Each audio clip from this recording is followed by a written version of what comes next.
Bakit may galit sa iyo? Kahit naman wala kang ginagawang masama sa iba.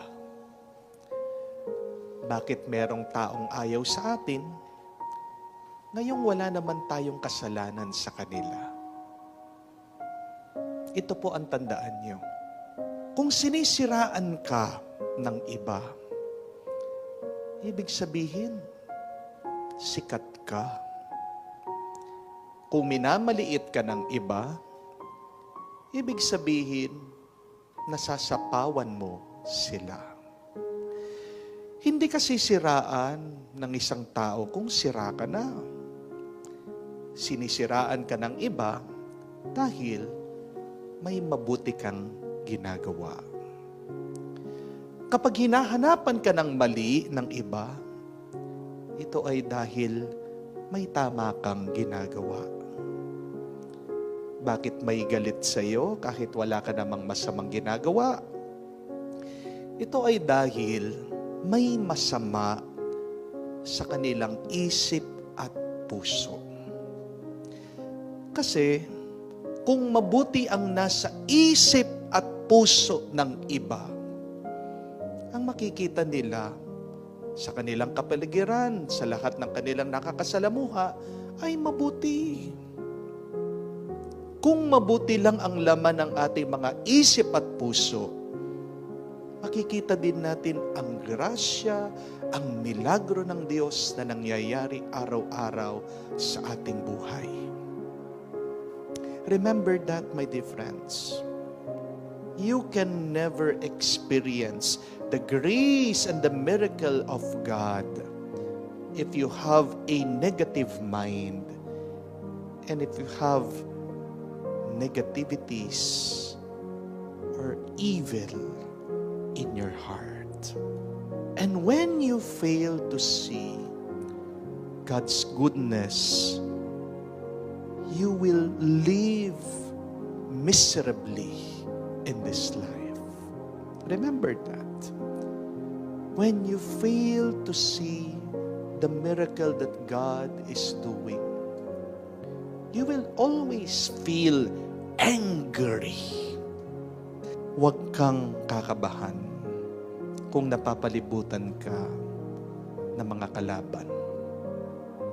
Lakasan mo ang loob mo sa pamamagitan ng pananalig at pananampalataya sa Diyos. Huwag kang magpapaapekto sa mga taong ayaw sa iyo. Kasi, pag nabigo ka, sinong masaya? Edi sila. Manatili kang payapa at masaya. Doon sa ginagawa mo, hayaan mo sila. Kung magagalit sila, hayaan mo sila. Kung magmumukmuk sila, hayaan mo sila. Kung maninira sila, buhay nila yan. Meron ka sariling buhay. Bigyan mo ng pansin yung buhay mo muna. Amen? Tanong ko po, sinong gusto mong maging masaya? Yung kalaban mo o ikaw? Hindi po masama na maging masaya. Amen? Ang masama nga ay yung ginagawa mong malungkot yung sarili mo dahil dito sa mga taong ayaw sa iyo. Would you want to become happy? Or do you want your enemies to be happy? If you fail, you are just proving those people who do not like you that they are right. Amen? Tandaan niyo po, kayang-kaya ng Diyos ang mga kalaban mo kung papanig ka sa Kanya. You can also create miracles in your life if you are aware that God is with you. But if you always listen to the negativities of people around you, what will happen to you? You will dry up and you will become fruitless. matutuyo ka at mauubos ang bunga ng buhay mo. Mabibigo at mabibigo ka kung palagi mo na lang pinakikinggan yung masama na nanggagaling sa mga taong ayaw sa iyo.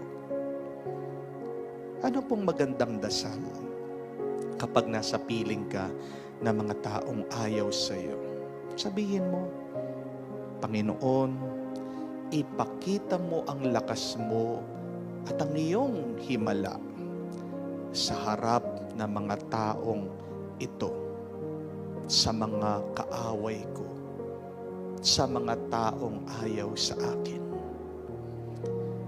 Lord, show your power, your miracle in front of these negative people, my enemies, these people who do not like me.